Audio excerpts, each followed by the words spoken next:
भगवान श्री कृष्ण और बलराम जी ने जब सुभद्रा जी का पदार्पण हुआ इंद्रप्रस्थ में, तो बहुत सा दहेज लेकर के, बहुत से रथ रत्न, हाथी, घोड़े, ये सब लेकर के आए। महायशस्वी भगवान श्री कृष्ण ने वधू तथा वर पक्ष के लोगों को बहुत सी संपत्ति अर्पित की। ये सब देख करके कौरवजनों का हृदय बहुत चला कि द्वारिका से अपार संपत्ति सुभद्रा जी के लिए आई हुई है, तो अर्जुन की ही वृद्धि हुई। पराक्रमी यदुवंशी जन इंद्रप्रस्थ में पांडवों से सम्मानित होकर के भगवान बलराम जी के साथ वापस हुए, पर भगवान श्री कृष्ण जी वहीं ठहरे। एक दिन भगवान श्री कृष्ण जी ने अर्जुन से कहा कि चलो वन विहार करने चलते हैं, यमुना जी के पावन तट पर विचरण करेंगे। किरीटधारी अर्जुन के साथ मोरपिक्षधारी भगवान श्री कृष्ण यमुना के पुलिन पर विहरण कर रहे थे।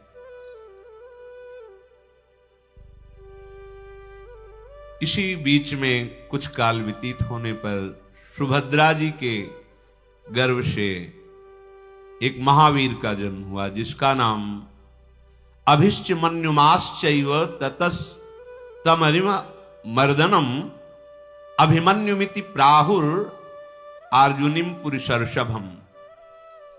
अभी जहां वो होगा वहां भय नहीं होगा, अर्थात निर्भय। मन्युमान जो ठान ले वो करके ही गुजरे, इसलिए भगवान के समक्ष ब्रह्म ऋषियों ने उनका नाम अभिमन्यु रखा। अर्जुन कुमार अभिमन्यु, जो सुभद्रा जी से प्रकट हुए। विशाल नेत्र, विशाल वक्षा स्थल, दर्शन मात्र से शत्रुओं को भय प्रदान करने वाला स्वरूप। भगवान श्री कृष्ण ने विशेषतः लालन पालन और शिक्षा का भार स्वयं लिया अभिमन्यु की। अभिमन्यु शुक्ल पक्ष के चंद्रमा की तरह बढ़ने लगा। अभिमन्यु जी को पहले ब्रह्म ऋषियों से वेद का ज्ञान और जो दिनचर्या नियमावली जैसी ब्रह्म ऋषि कुमारों की होती है, ऐसी अभिमन्यु की। फिर स्वयं अर्जुन जी ने समस्त अस्त्र विद्या का ज्ञान, दिव्यास्त्रों का ज्ञान, सौष्ठो, विज्ञान, अस्त्र लाघो, ये सब अभिमन्यु जी को सिखाया। अभिमन्यु जी अर्जुन जी के ही समान धनुर्धर हुए। सुभद्रा कुमार अभिमन्यु को देखते ही पांडव प्रसन्न हो जाते, ऐसा उनका बलिष्ठ स्वरूप। प्रभु श्री कृष्ण के भांजे।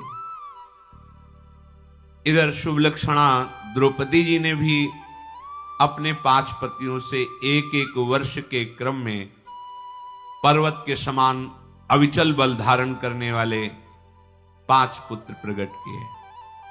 युधिष्ठिर जी से प्रतिविंध्य, भीमसेन से श्रुतसोम, अर्जुन से श्रुतकर्मा, नकुल से शतानीक और सहदेव से श्रुतसेन। ये यशस्वी द्रौपदी कुमार एक एक वर्ष के अंतर में उत्पन्न हुए और ये बहुत ही बलवान थे। धौम्याचार्य ने क्रमशः इनका जात कर्म, चूड़ाकरण, उपनयन संस्कार ये विधि पूर्वक संपन्न किए। इनको सबको ब्रह्मचर्य की दीक्षा दी गई। कोई भी हो, जब तक पाणी ग्रहण नहीं तब तक ब्रह्मचर्य का विधान शास्त्रीय विधान है, तभी गृहस्थ धर्म उनका बहुत सुंदर होता। पर ये मनमानी आचरण करने के कारण, ब्रह्मचर्य ना रहने के कारण छोटे छोटे अवस्थाओं में बहुत ही दयनीय दशा है शरीर की, बुद्धि की, मानसिकता की। फिर अर्जुन ने अपने द्रौपदी के जो 5 पुत्र हैं उनको दिव्यास्त्रों का, मानुष धनुर्वेद का ये सब ज्ञान कराया। अब तो पांडव बहुत प्रसन्न रहने लगे। एक दिन भगवान श्री कृष्ण ने अर्जुन से कहा, बड़ी गर्मी पड़ रही, चलो यमुना स्नान करते हैं। हाँ हाँ मधुसूदन, जैसी आपकी इच्छा। मित्रों के साथ वहां चलते हैं और जल विहार करते हैं, फिर शाम के लौट आते हैं। भगवान श्री कृष्ण, अर्जुन और भी परिवार के लोग यमुना स्नान करने के लिए गए। जल क्रीड़ा की बड़ा उत्सव जैसा चल रहा था, तो अर्जुन और भगवान श्री कृष्ण वहां से टहलते हुए आगे बढ़े तो देखा एक विशाल साल का वृक्ष है। तो उसकी छाया में खड़े होकर एक वन की तरफ देख रहे थे, खांडोवन। उसी समय देखा एक बड़े तेजस्वी ब्राह्मण अर्जुन और भगवान श्री कृष्ण की तरफ आ रहे हैं। ऐसा लग रहा था मानो जाज्वल्यमान अग्नि ही आ रहे हो। दाढ़ी मूंछों से अग्नि की ज्वाला की लपट निकल रही थी। पीत वर्ण, बहुत ही ऊंचाई, आंखों से सूर्य के समान तेज निकल रहा था। मस्तक पर जटा धारण किए हुए, चीर वस्त्र पहने हुए। जब निकट आए तो भगवान श्री कृष्ण और अर्जुन ने नमन किया कि ये ब्राह्मण है, ऐसा मानकर। ब्राह्मण देवता ने कहा, मैंने सुना है कि आप ब्राह्मणों को मुंह मांगी वस्तु देते हैं, तो आप दोनों बड़े दाता हैं। मैं बहुत भूखा हूं, पर मैं बहुत ही अधिक भोजन करने वाला ब्राह्मण हूं। कितना पाओगे? अपरिमित। पर मुझे तृप्त करना हो तो आप हमारा ये भिक्षाग्रह स्वीकार करें। आप लोग एक बार मुझे भोजन करा दीजिए, एक बार तृप्ति दे दीजिए, मैं अस्वस्थ हूं। भगवान श्री कृष्ण ने कहा, आप कैसे ब्राह्मण हैं कि आपको आज तक तृप्ति नहीं हो रही? क्या भोजन चाहिए आपको? आप मांगिए, यहां कुछ अदेय नहीं है। जहां पार्थ है और मैं हूं, वहां कुछ अदेय नहीं। क्या चाहिए आपको? तो उन्होंने कहा कि मैं कोई साधारण ब्राह्मण नहीं हूं, मैं साक्षात अग्निदेव हूं। मुझे अन्न की भूख नहीं है, पर मुझे भूख है, पर अन्न की नहीं। ये जो तुम देख रहे हो ना, खांडोवन, बहुत विशाल वन, ये देवराज इंद्र से सुरक्षित है। इसमें इंद्र का सखा तक्षक नाग भी रहता है परिवार के सहित, और बड़े बड़े सब जीव जंतु, अपार विशाल वन। मैं इसे खाना चाहता हूं, पूरे वन को भस्म करना चाहता हूं। पर जब मैं इसे खाने की चेष्टा करता हूं तो देवराज इंद्र मेघों की ऐसी वर्षा कर देते हैं कि फिर मैं नहीं जला पाता हूं, इसलिए मैं भूखा रह जाता हूं। आप दोनों अस्त्र विद्या के पूरे जानकार हैं, इसीलिए मैं खांडोवन की भिक्षा मांगता हूं कि मुझे एक बार इससे पाने के लिए दे दीजिए। आप दोनों उत्तम अस्त्र के ज्ञाता, मैं जब जलाने लगूंगा तो इंद्र विघ्न डालेंगे, आपको रोकना है। कोई भी प्राणी भाग करके नहीं जा पाएगा, मैं सबको खाऊंगा, क्योंकि मुझे बहुत भूख लगी। अग्नि देवता ने ऐसी प्रार्थना की। तुम्हें ऐसी भूख क्यों लगी खांडोवन की? क्या परेशानी तुम्हें है? तो उन्होंने कहा कि एक इंद्र के समान प्रभावशाली राजा हो गए, जिनका नाम श्वेतकी है। अरबों अरबों गौशालाएं थी उनकी, और वो निरंतर घी की आहुति से यज्ञ करते रहते थे। यज्ञ कराने वाले भाग गए, दक्षिणा ले लेके ऊब गए, उनकी आंखें धुंधली हो गई। कोई यज्ञ कराने के लिए तैयार नहीं, इतनी यज्ञ उनका स्वभाव ही था। दीर्घ काल तक आहुति देते देते जितने ऋत्वज थे सब ऊब के भाग गए। अब मुझे नहीं चाहिए दक्षिणा, नहीं कराना स्वाहा। आंखें निष्पाप नरेश वो बड़े उदास हुए, क्योंकि उनका स्वभाव यज्ञ करना था। तब उनका, ठीक है तुम ब्राह्मण लोग यज्ञ नहीं करोगे तो मैं महादेव से यज्ञ कराऊंगा, महादेव जी को अपना आचार्य बनाऊंगा। और भगवान शिव को यज्ञ के लिए प्रसन्न करने के लिए कैलाश पर्वत पर गए। इंद्रिय संयम, मन संयम करके 12वें या 16वें दिन कोई फल या मूल या जल ले लेते और दोनों बाहें ऊपर उठाकर एकटक आकाश की तरफ देखते हुए 6 महीने तक खड़े होकर के मंत्र जप किया भगवान शिव के लिए। कैसी कठिन तपस्याएं होती थी। अगर 6 महीने खड़े होने की तो बात जाने दो, 6 महीने कह दे कि 2 घंटा केवल सो लेना, बस भजन करो, तो नहीं हो सकता। 12वें या 16वें दिन थोड़ा सा कंदमूल, फल या जल ले लेते, बस दोनों हाथ उठाए आकाश की तरफ देखकर 6 महीने ठूंठ की तरह अविचल भाव से खड़े होकर मंत्र जाप किया। भारी तपस्या और भारी लगन देखकर महादेव जी प्रसन्न हुए। गंभीर वाणी में कहा, नरश्रेष्ठ क्या चाहिए तुम्हें? तो उनका, हे देव देवेश्वर, यदि आप प्रसन्न हैं तो हम जैसी यज्ञ कराना चाहते हैं आप वैसी यज्ञ कराने के लिए आचार्य पदवी पर विराजमान।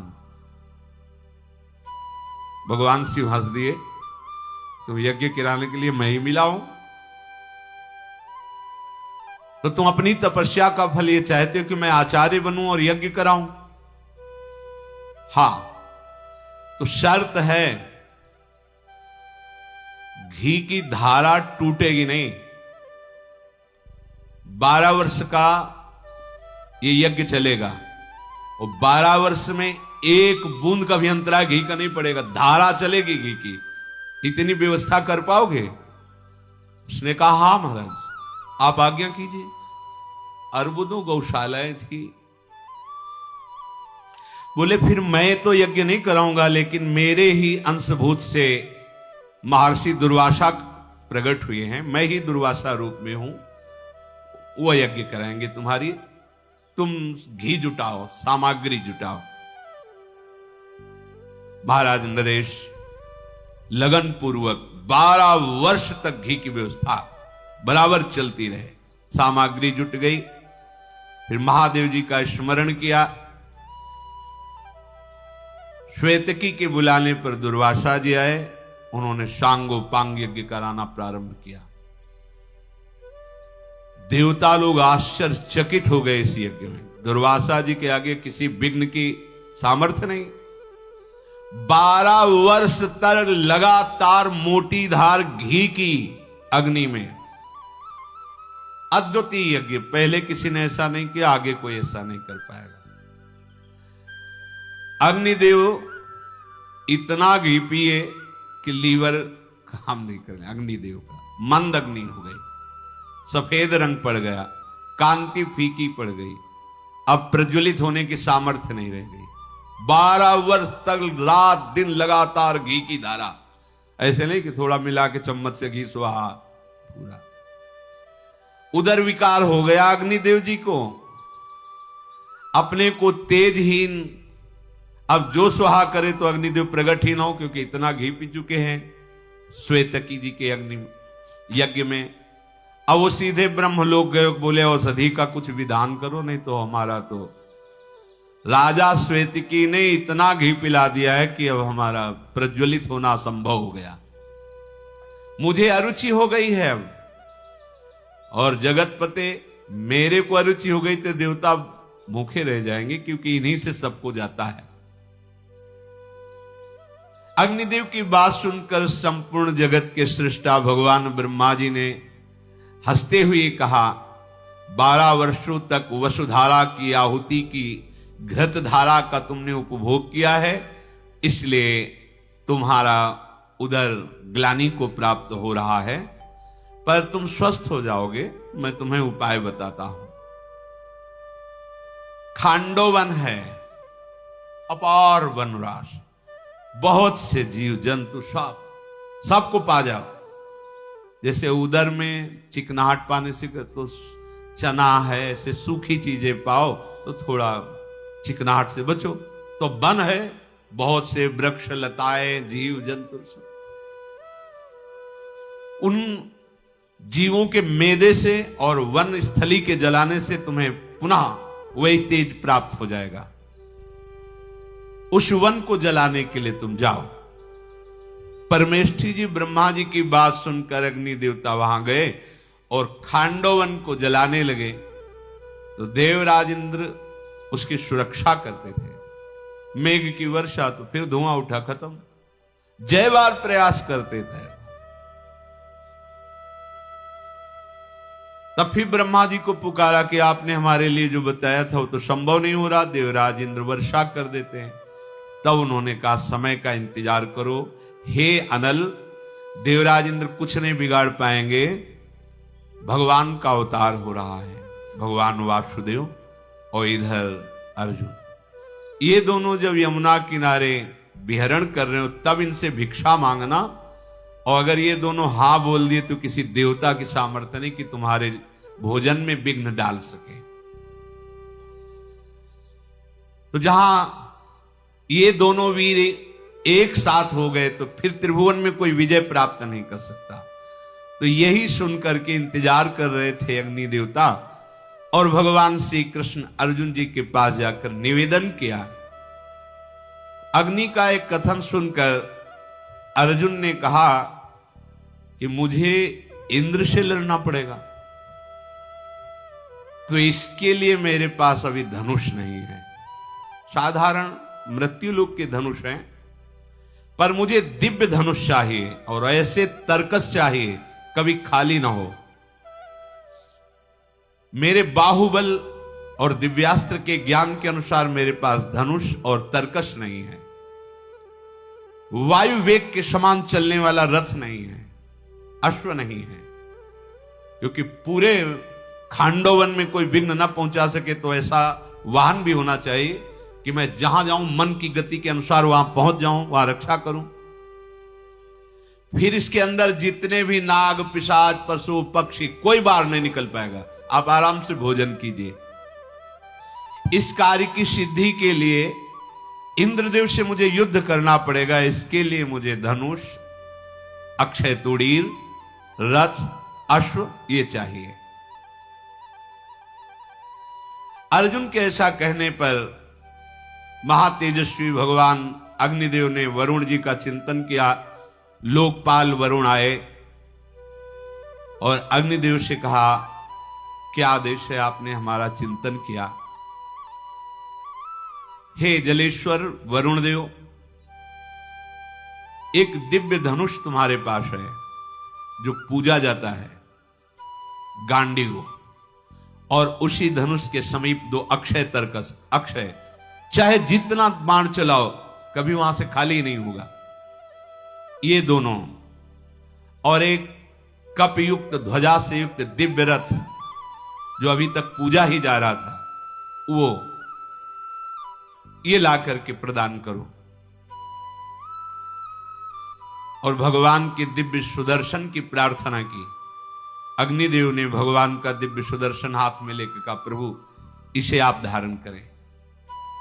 और कौमोदकी नाम की गदा, ये भगवान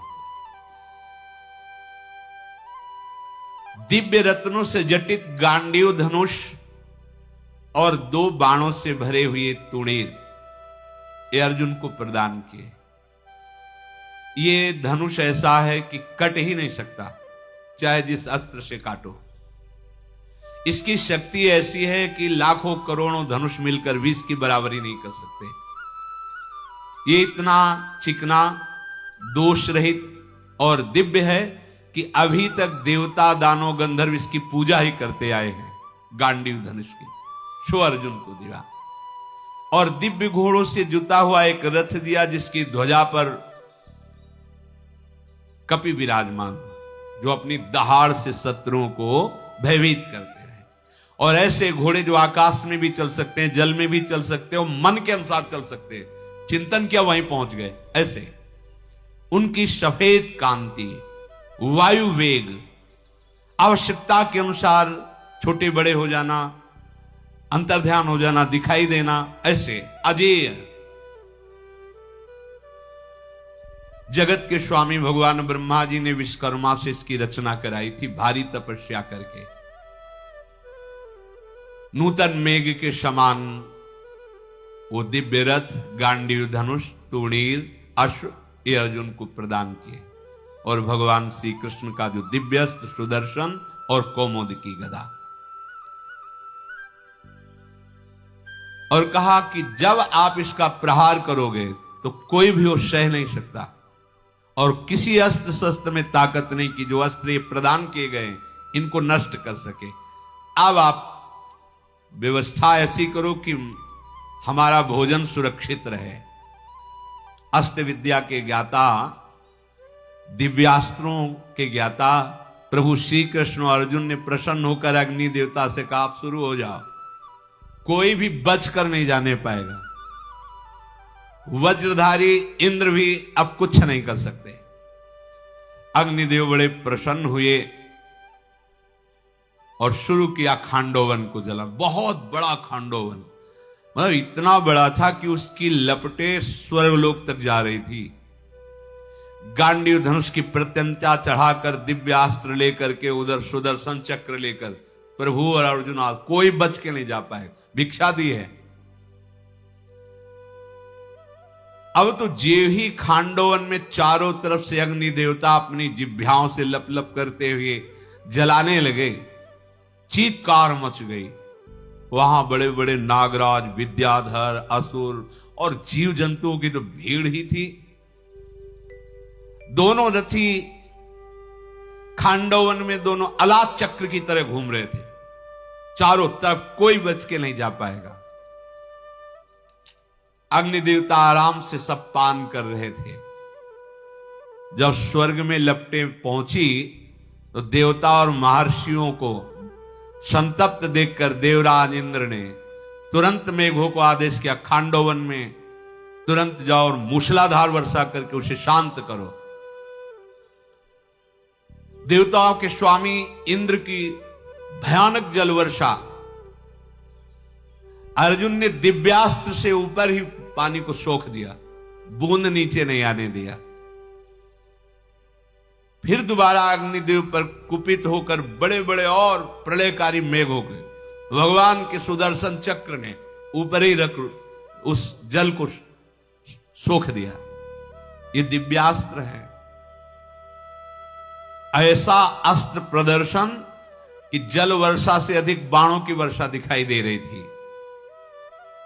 भगवान अग्निदेव खांडोवन को पाए जा रहे थे। वहां नागराज तक्षक भी रहता था, पर वो उस दिन कुरुक्षेत्र चला गया था, उसका परिवार वहीं था। तक्षक का एक पुत्र था अश्वसेन, जो बहुत ही बलवान और विषधर था। उसने अपनी मां से प्रार्थना किया कि मैं तो ना उड़ के जा सकता हूं ना निकल सकता हूं, क्योंकि उड़ो तो ऊपर अस्त्रों से काट दिए जाएंगे, अब आप ही बचा सकती हो। तो उसने कहा कि मैं अपनी प्राण की बलि देकर तुम्हें बचा लूंगी, चलो अंदर प्रवेश करो। मुंह खुला तो अब वो अंदर प्रवेश किया तो उसका मुख पूंछ की तरफ हो गया और इनके मुख की तरफ पूंछ हो गई, और ये दिव्य सर्प है तो आकाश में उड़ी। जो ही अर्जुन ने देखा तो छुरे रूपी अस्त्र से उसका गला काटा तो जरा सी इसकी पूंछ कटी और खांडोवन के बाहर गिरा, अंतर ध्यान हो गया क्योंकि बच गया। तो एक ये बचा अश्वसेन नाम का तक्षक का पुत्र। फिर तो बड़ी सावधानी से भगवान ने कहा एक तो बच गया भिक्षा में, एक निकल गया, अब कोई दूसरा न निकल नहीं पावे। बड़ी सावधानी से अस्त्रों का प्रहार करते हुए खांडोवन की भिक्षा अग्निदेव जी को।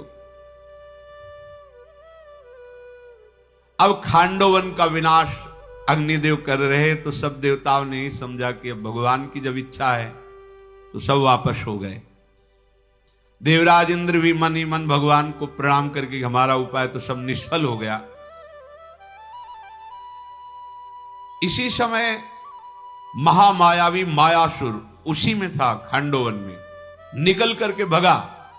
भगवान मधुसूदन की दृष्टि पड़ी, हाथ में सुदर्शन चक्र था। उसने देखा ये तो छोड़ेंगे नहीं, दौड़ करके अर्जुन के चरणों में पड़ गया। शरणागत त्राहि माम, रक्षा करो, शरणागत की रक्षा करना धर्म है। अर्जुन ने भगवान से कहा। अग्निदेव सामने प्रकट हुए, नहीं ये मेरी भिक्षा है, इसको मैं अर्जुन ने कहा महाराज जब शरण में आ गया है तो ठीक है, यदि आप ऐसा कहते हो। अग्निदेव और जलाने लगे। मैदानों ने कहा कि मैं शिल्पियों में सर्वश्रेष्ठ हूं और बहुत सी मायावी विद्याओं का ज्ञाता हूं। ये वासुदेव श्री कृष्ण वध करने के लिए उत्साहित है। ये वध न करने पावे तो मैं ऐसी सभा रचूंगा कि ब्रह्मा की भी सभा ऐसी नहीं होगी। एक बार मुझे जीवन दान दे दो। अर्जुन ने कहा जब हमने अभय दान दे दिया तो भगवान तुम पर अस्त्र नहीं चलाएंगे। परम बुद्धिमान अग्निदेव 15 दिन तक जाज्वल्यमान होकर खांडोवन को जलाते रहे। अश्वसेन नाग, मायासुर और 4 सारंगक नाम के पक्षी वो बचे। ये सारंगक नाम के पक्षी कैसे बचे? एक मंदपाल नाम के तपस्वी थे। उन्होंने भारी तपस्या की और ब्रह्मलोक प्राप्त हुआ, लेकिन हर लोक में उनके लिए दरवाजे नहीं खुले थे, बस बाहर ही घूम सकते हो। तो उन्होंने पूछा ऐसा मेरा क्या अपराध है? तो उन्होंने कहा तुम विरक्त भेष नहीं लिए थे, गृहस्थ में थे और कोई संतान उत्पन्न नहीं की, इसलिए तुम्हें तपस्या का फल प्राप्त नहीं होगा। विधान 2 ही मार्ग है, गृहस्थ मार्ग और विरक्त मार्ग। ऐसे नहीं कि मनमानी दाढ़ी रखा लो, अपने कपड़ा बदल लो, ऐसा नहीं। आचार्य परंपरा विरक्त भेष की है। इसी बात के लिए अगस्त्य जी ने वो जो हाथी का स्वरूप, क्या इंद्रद्युम्न कुछ ऐसा नाम था उस राजा का, वो मनमानी ऐसे ही संत वेश रख करके भजन, उनका ऐसा नहीं। तुम हाथी की तरह बैठे हो तो वही गजराज बने त्रिकूट पर्वत पर, जिसका भगवान ने फिर बाद में उद्धार किया।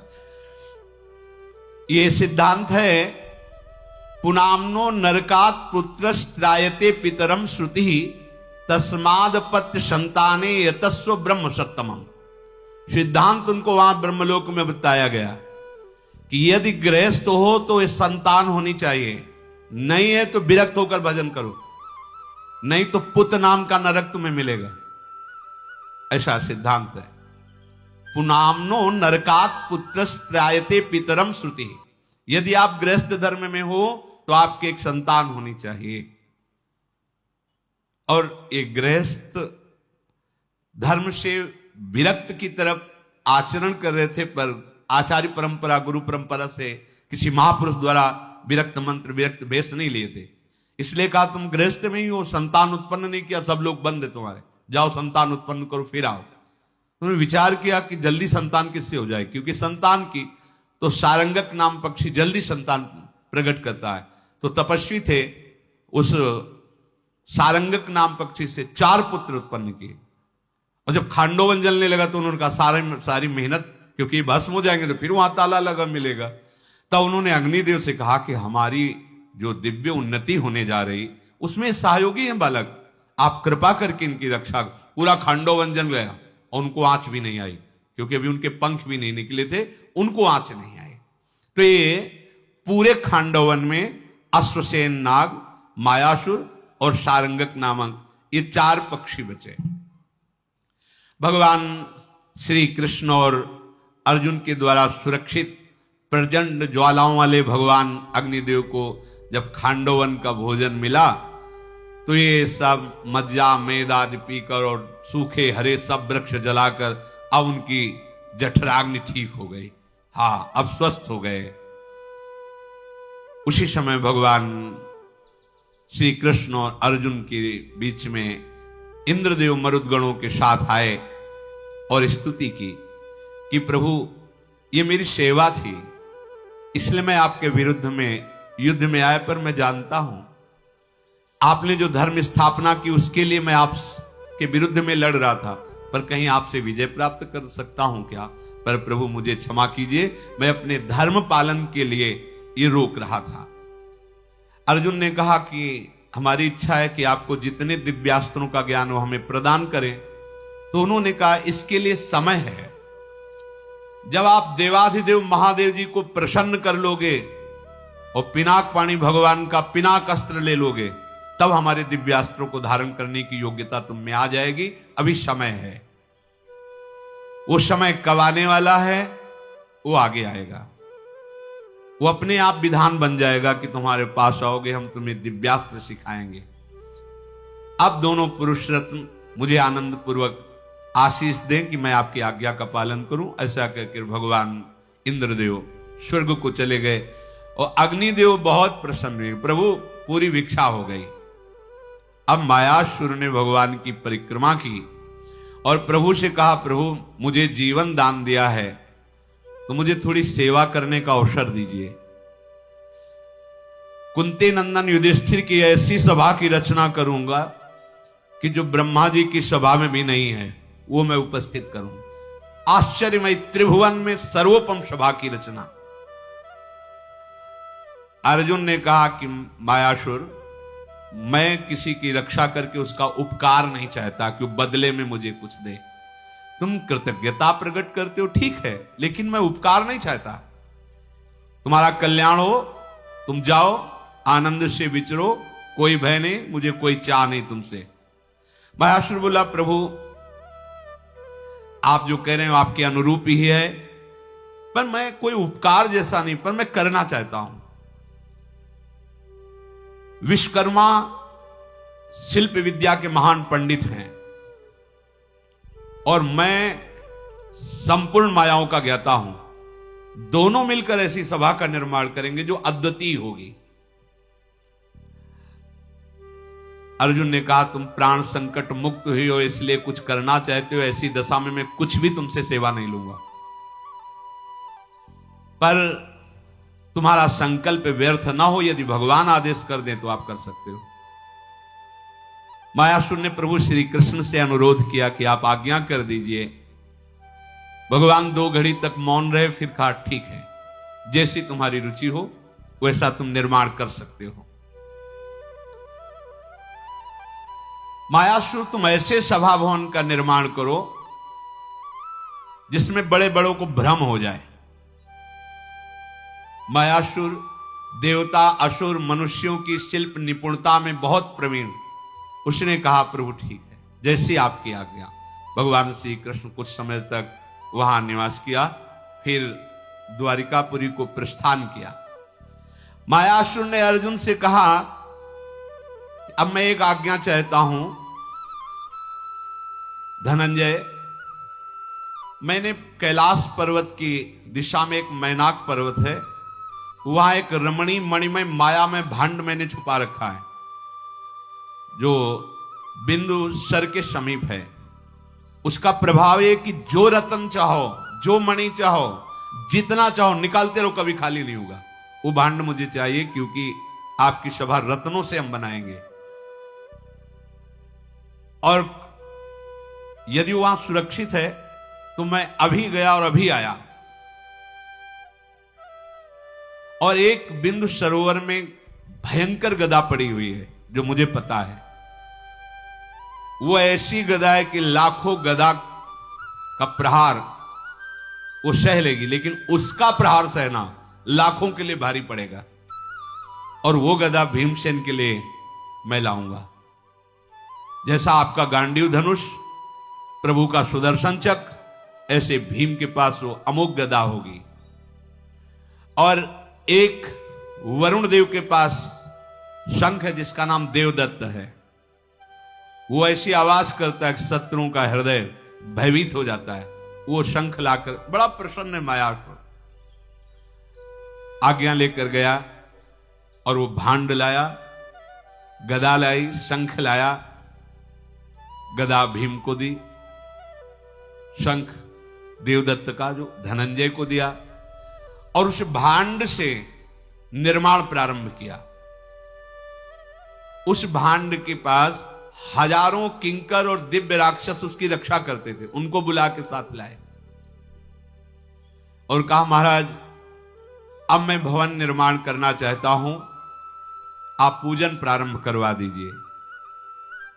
10,000 हाथ की लंबाई चौड़ाई वाली भूमि नापी गई, वहां पूजन हुआ और उसने निर्माण शुरू किया। ऐसे सभा भवन का निर्माण किया जिसकी ऊंचाई का पता नहीं था, मतलब आकाश में छू रही थी, कहां है कितनी। और वो सभा ऐसी थी कि जो किंकर राक्षस लाए थे उठा करके ले जा सकते हैं, जहां चाहो रखवा सकते हो सभा। दिव्य, तेजोमयी, रमणीय, जिसके प्रवेश करते ही कोई संताप नहीं, कोई चिंता नहीं, कोई भी अशांति नहीं, प्रवेश करते ही मायासुर 8000 किंकर राक्षस उस सभा को एक जगह से 2 जगह ले जाने के लिए नियत कर दिए। बड़ी ही दिव्य सभा। उस सभा के बीच में एक पुष्करणी जिसमें सुंदर कमल खिले हुए हैं, और ऐसे ऐसे रत्न और मणियों से बनाया कि जैसे थल है तो लग रहा है बहुत जल भरा हुआ है, निर्मल जल, और जल है तो ऐसा लग रहा है थल है। बड़ा भ्रम पैदा हो जाता, बहुत से उसमें गिर भी जाते कि थल में वस्त्र समेट करके चलने का, क्योंकि जल दिखाई दे रहा है, और जल में आराम से गए तो झम से गिर गए। ऐसी कोई विश्वास ही नहीं कर पा रहा था कि जल कहां और थल कहां है। बड़ी ही दिव्य, बड़े सुंदर सुंदर भवन, बड़े सुंदर सुंदर वृक्ष, बावलियां, ये सब मायासुर ने रचना की।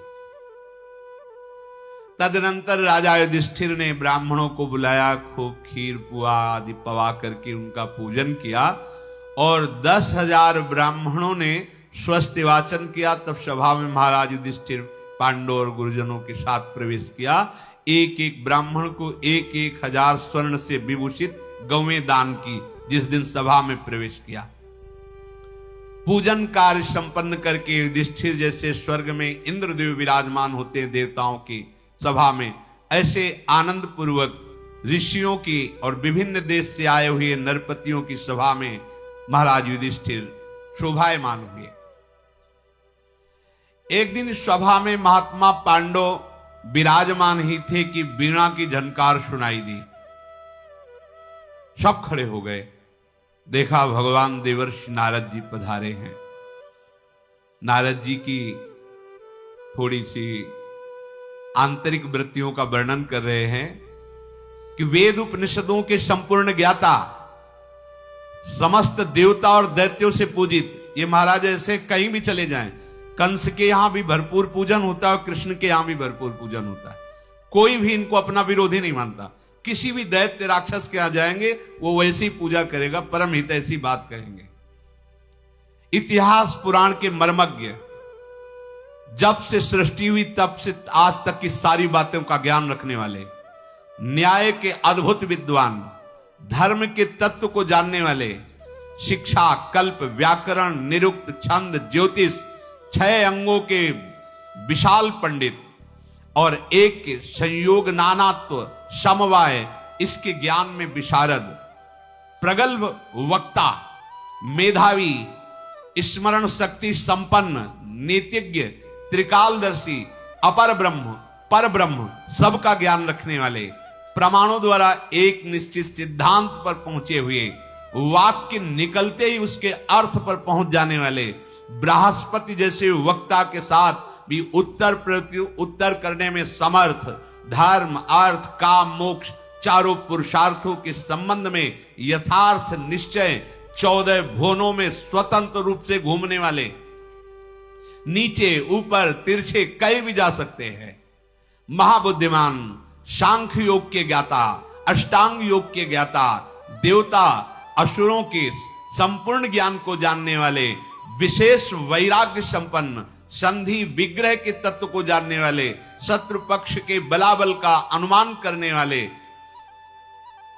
धन कैसे प्राप्त होता है, कैसे रक्षा की जाती है और कैसे उसका प्रयोग किया जाता है जिससे भगवत प्राप्ति, ये सब बातों के ज्ञान। लोक लोकांतर में भ्रमण करते हुए महाराज युधिष्ठिर की सभा में देवर्षि नारद जी, सबको बड़ा आनंद हुआ। धर्म के ज्ञाता पांडवों ने देवर्षि नारद की अगवानी की, प्रेम पूर्वक, विनय पूर्वक प्रणाम किया, चरण पखारे, विराजमान किया। देवर्षि नारद जी ने कहा, राजन, क्या तुम्हारा धन ठीक से प्रयोग हो रहा है? अर्थात धन का ठीक से प्रयोग होना भगवत सेवा, संत सेवा या किसी भी असहाय की सेवा, और कुटुंबी जन जो अपने द्वारा पोषित हैं उनकी सेवा, ये धन का ठीक से प्रयोग होना है। क्या तुम्हारा धर्म ठीक से चल रहा है? क्या तुम सदैव प्रसन्न रहते हो? अर्थात धर्म ठीक से रहना और अखंड प्रसन्नता ये भगवत चिंतन के द्वारा होती। अर्थात तुम्हारा क्या मन निरंतर भगवत चिंतन में लगा हुआ है? कहीं तुम्हारी वाणी किसी को आघात तो नहीं पहुंचा रही? देवर्षि नारद जी के द्वारा बहुत से उपदेश महाराज युधिष्ठिर को दिए गए जो राजनीति के अंतर्गत है। फिर कहा कि युधिष्ठिर तुम ये बात विशेष रूप से समझ लो कि ये 14 दोष यदि होंगे तो गृहस्थ हो या राजा हो नष्ट हो जाएगा। ये 14 दोषों से बचना ही चाहिए। पहला, भगवान के प्रति नास्तिकता तो नहीं है। दूसरा, कहीं तुम हर बात में झूठ तो नहीं बोलते हो। तीसरा, कहीं छोटी छोटी बातों में क्रोध तो नहीं करते हो।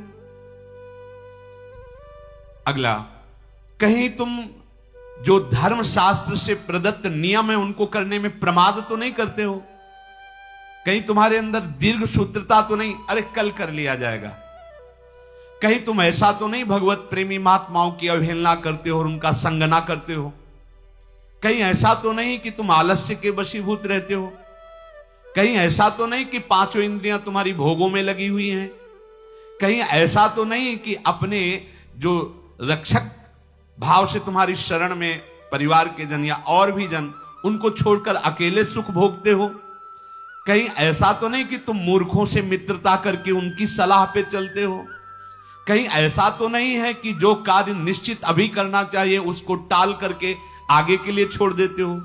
कहीं ऐसा तो नहीं है कि तुम्हारी गुप्त मंत्रणा बाहर प्रकाशित हो रही है। कहीं ऐसा तो नहीं जो भागवतिक उत्सव करना चाहिए वो तुम नहीं कर रहे हो।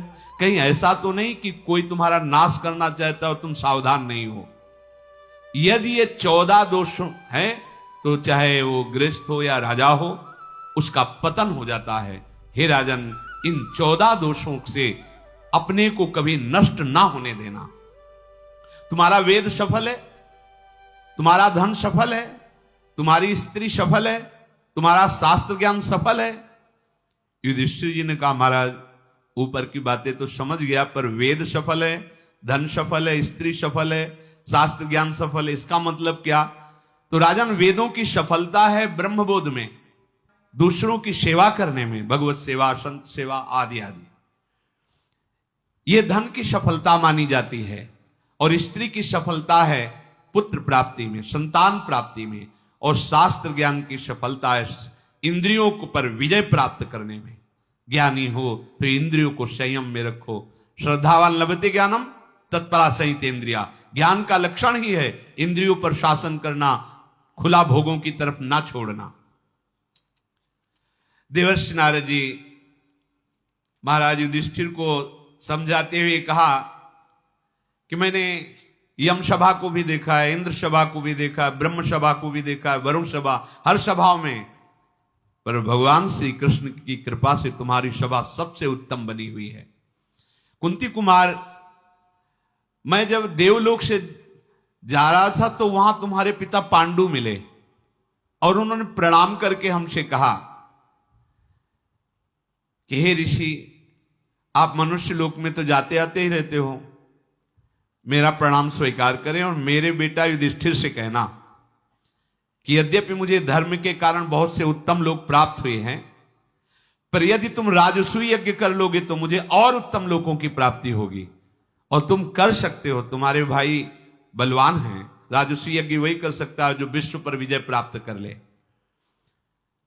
तो मेरे पांचों पुत्रों से कहना कि हमारी बड़ी लालसा है कि तुम वहां राजसूय यज्ञ करो तो मुझे प्राप्त हो जाएगा यहां उसका फल, और मैं उत्तम लोकों में सुखपूर्वक विचरण करूंगा।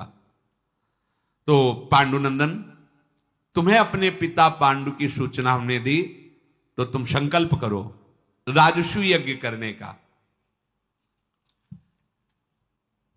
युधिष्ठिर जी ने नारद जी का पूजन किया, नारद जी अंतर्ध्यान हो गए।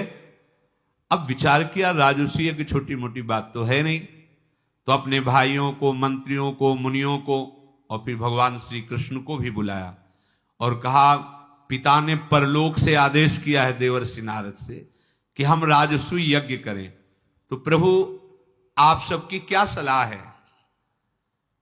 तो भगवान ने कहा राजसूय यज्ञ तो करना ही चाहिए आपको, इतने प्रतापी हो, पर राजसूय यज्ञ करने में जो सबसे बड़ी बाधा है वो जरासंध है।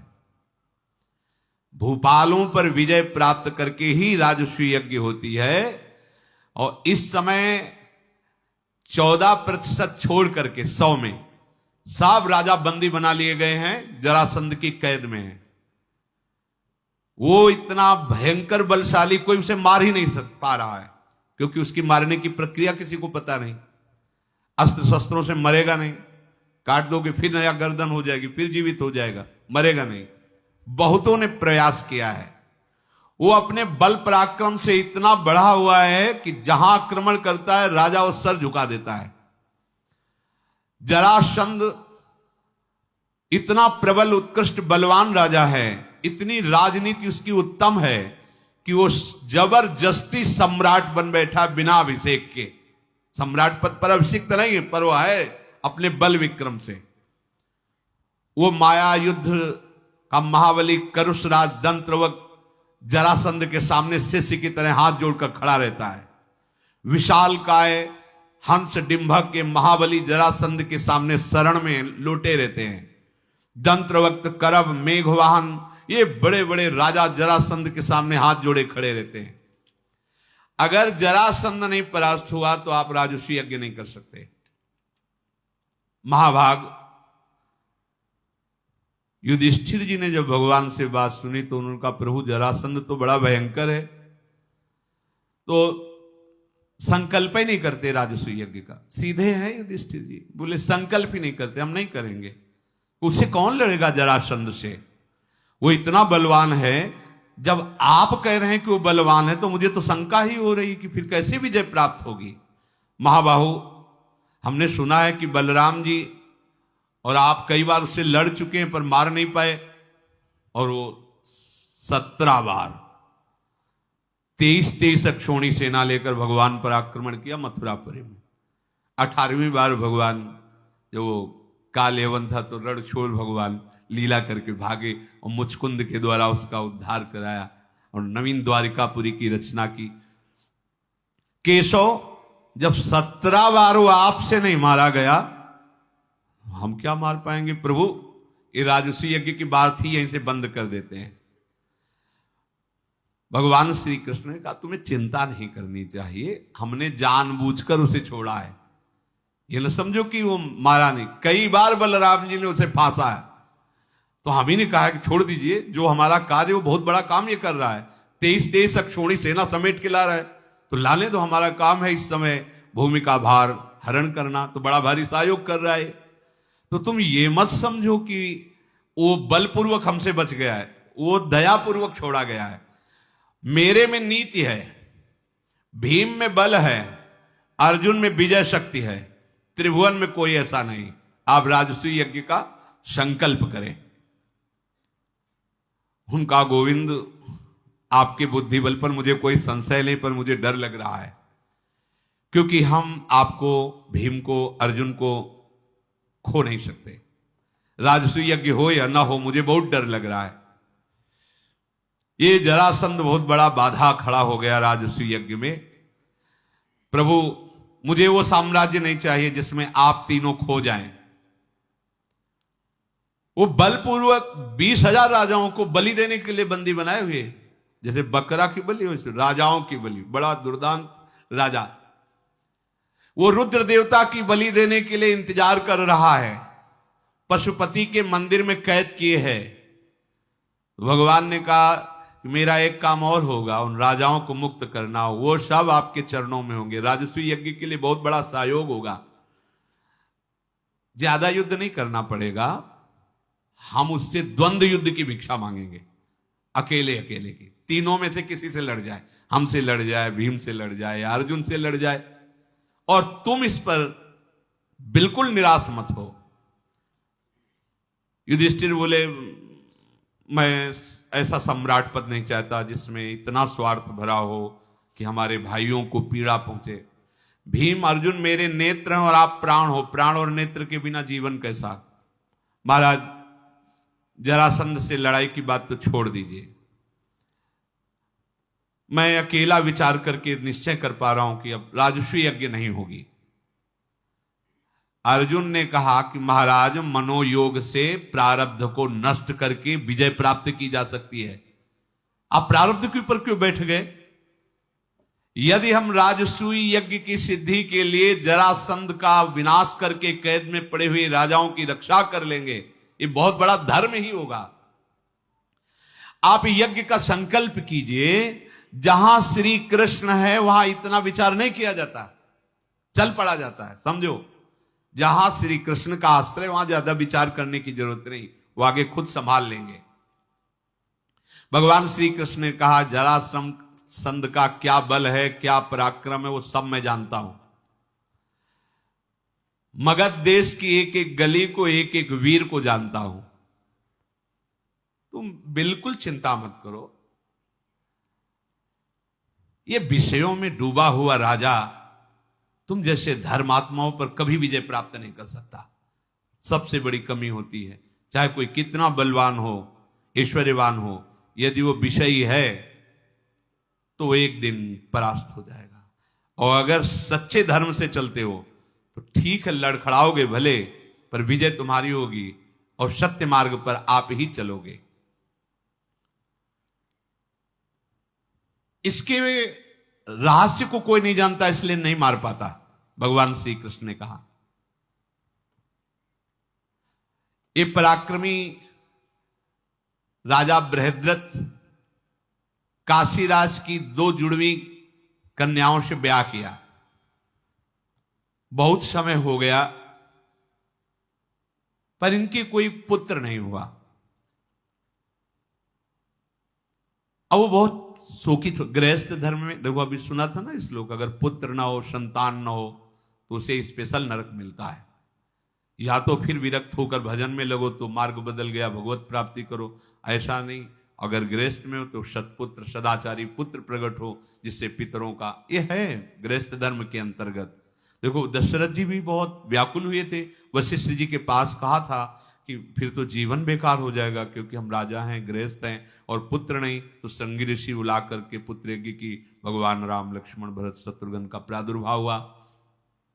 पूरी यौवन अवस्था बीत गई लेकिन एक भी पुत्र नहीं हुआ दोनों रानियों से। अब इन्होंने पुत्रेष्टि यज्ञ कराई पर पुत्र की प्राप्ति नहीं हुई। एक दिन गौतम गोत्री महात्मा काक्षीवान परम उदार चंड कौशिक जी भारी तपस्या को पूर्ण करके वो ऐसे ही वृक्ष के नीचे बैठे आनंदित थे। बृहद्रथ को समाचार मिला कि वो ऋषि नगर के पास वृक्ष के नीचे बैठे हैं। अपनी पत्नी को लेकर के गए और उनकी पूजा प्रणाम नमस्कार किया। जो काम भगवान से नहीं भी बन सके वो भक्तों से बन जाता है, ये खास बात है। भगवान विधान देखते हैं और भक्त भगवान को देखता, विधान नहीं देखता। आपको करना ही पड़ेगा। भाग्य तो तुरंत लिखने में क्या जाता है, उन्हीं के हाथ में है, तुरंत लिखना पड़ेगा उनको। ये रहस्य कम लोग जानते हैं। भक्त चरण धरि भाव तरत भव सिंधु। भगवान विधान दे, पुत्रेष्टि भगवान के लिए तो ही नहीं हुआ, लेकिन अब उनको रास्ता मिल गया। ऋषि भगवान के भक्त अगर हट कर ले तो भगवान विधान देखते हो, भक्त भगवान देखते हैं, इसलिए भगवान को करना ही पड़ता है। अपनी दोनों पत्नियों के साथ चरणों में, महाराज बस मुझे पुत्र चाहिए, पुत्रहीन जीवन हमारा व्यर्थ है, गृहस्थ धर्म बेकार हो गया हमारा, बुढ़ापा आ गया, पुत्र है नहीं तो अब नरक ही तो जाना पड़ेगा। संतानहीन मनुष्य को न इस लोक में कीर्ति होती, न परलोक में, न स्वर्ग के दरवाजे खुलते हैं। रोने लगे। महर्षि को बड़ी दया आई। चंड कौशिक मुनि ने कहा, बृहद्रथ तुम धर्मात्मा हो, उत्तम व्रत का पालन करते हो, तुम्हारी ये दैन्य वाणी सुनकर के मुझे बहुत प्रिय लगा। क्या चाहते हो? उनका पुत्र दर्शन, बस केवल मुझे पुत्र चाहिए। अच्छा, तो ठीक है, ऐसे किया तो एक आम का फल आ गया। हाँ, ये लो, बहुत सुंदर फल है, इस फल को मैंने अपनी दृष्टि से अभिमंत्रित कर दिया है, अपनी रानी को पवा दो, पुत्र हो जाएगा। जाओ, राजधानी को वापस लौट जाओ। और वो पुनः वन भ्रमण करते हुए तपस्या में जीवन बिताने लगे। यजन करने पर भी पुत्र नहीं हुआ था, लेकिन ऋषि, भजन यजन से भी श्रेष्ठ भजन, यज्ञ आदि किससे भी श्रेष्ठ, जो मंत्र जाप कर, जपम सिद्धिम जपम सिद्धिम, जप में बहुत बड़ी सामर्थ्य है। अगर आप निरंतर नाम या मंत्र जप करें, बहुत बड़ी सिद्धि, बहुत बड़ा लाभ है। राजा प्रणाम करके जाने लगे तो ऋषि ने कहा कि तुम्हारी दैन्यता देख करके मैं तुम्हारे पुत्र को 8 वरदान देता हूं। जो पुत्र होगा, पहला तो साधु ब्राह्मण भक्त होगा, युद्ध में अजेय होगा, युद्ध करते हुए उसे कभी अरुचि नहीं होगी, अतिथियों को प्राण देने में भी हिचकेगा नहीं, जो दीन होकर उसकी शरण में आ जाएगा उसकी रक्षा करेगा, बलाभिमानियों के बल का मर्दन करने वाला होगा, और उसकी दृष्टि सदैव कृपा में रहेगी, लोक में अक्षय कीर्ति होगी, प्रजाजनों का बड़ा स्नेही होगा। ऐसा वरदान दिया। मस्तक रख करके फिर घर लौट आए। जो राजकुमार या उनकी पत्नी थी, उनको दिया कि फल पा लेना। अब उन दोनों ने कहा कि तुम्हें गर्व रहेगा, मेरे नहीं रहेगा। बोले दोनों काट के पा लेते हैं, एक ही फल है। यद्यपि ऐसे विचारों को पहले मंत्रणा लेनी चाहिए, सलाह लेनी चाहिए, क्योंकि फल खाना था, काट के आधा आधा खाने में, पर उन्होंने किसी से सलाह नहीं ली। फल को आधा आधा काटा और दोनों रानियों ने, और दोनों गर्भवती हुई। राजा को बड़ी प्रसन्नता हुई। जब समय पूर्ण हुआ तो एक एक खंड पैदा हुआ दोनों के शरीर से, आधा इधर आधा इधर। एक टुकड़े में एक आंख, एक हाथ, एक पैर, आधा पेट, आधा मुंह, और कटी के नीचे का आधा भाग एक के गर्भ से और एक दूसरे के गर्भ से, ऐसा। और वो तो थर्रा गई भय से, आधा आधा। बड़ा हृदय उद्विग्न हुआ, दोनों बहुत दुखी होकर रोने लगी। देखा तो कहीं कुछ प्राण नहीं चल रहे, कोई जीवन जैसा नहीं दिखाई दे रहा।